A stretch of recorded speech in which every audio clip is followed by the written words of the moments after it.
Hey, my name is Kara. I'm an ultrasound tech, and let's talk today about whether the fundal height measurement that you're getting at your doctor's office is the most accurate estimation for how big baby is, or if ultrasound is more accurate than what the fundal height is.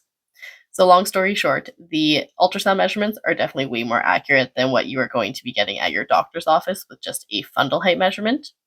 And this is because with ultrasound, we are actually seeing the baby and then estimating baby's weight from there, versus at your doctor's office when you are just getting a single measurement of how tall the uterus is. There are many more factors that can lead to an over or underestimation of baby's weight or just how big baby is in general. So, if you happen to have a lot more fluid in your pregnancy, but baby is not necessarily a big baby, your fundal height measurement might be bigger because of all that fluid. But if you come in for an ultrasound and we are looking and seeing baby just as baby and not including all of that fluid like they would have in the fundal height measurement, then you can definitely see that we are going to be getting a more accurate estimation of baby's weight with ultrasound. So, in order to be able to estimate the growth of baby during an ultrasound scan, we are doing 5 different measurements. Two of them are going to be of the head, one is going to be of baby's long bone in the arm, the other one will be of the long bone in the leg, and then the last one will be of baby's tummy.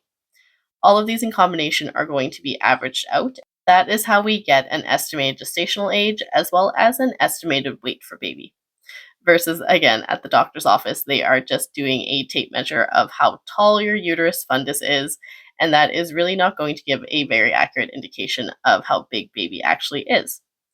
Now, if you are measuring bigger or smaller for your fundal height at your doctor's office and you're falling out of that range of normal that they usually see, that is when they are going to send you for an ultrasound scan to, again, determine more specifically what is going on and why you are measuring bigger or smaller. Is it because you have more fluid? Is it because you have too little fluid? Is it because baby's really big? Is it because baby's really small? Obviously, they are not going to be able to tell this at your doctor's office without using ultrasound or referring you to a ultrasound scan to be able to see what is going on inside of your belly. It's also important to note that the farther along that you get in your pregnancy, the less accurate ultrasound is with determining baby's weight. So, in the third trimester, most women are coming in for that growth scan. That is going to be the range that we are not able to get as accurate of estimations versus in the first and second trimester. But with all of that being said, it is still the most accurate way to determine how big baby is, despite all of the varying factors that can happen in the third trimester that end up impacting the accuracy of our measurements. So, hopefully, this has been helpful and has cleared up the question as to whether or not the ultrasound is more accurate than the fundal height at your doctor's office. And of course, if you guys have any other questions that you are wanting to know about ultrasound or just pregnancy in general, please just leave them in the comments and I'll do my best to answer them.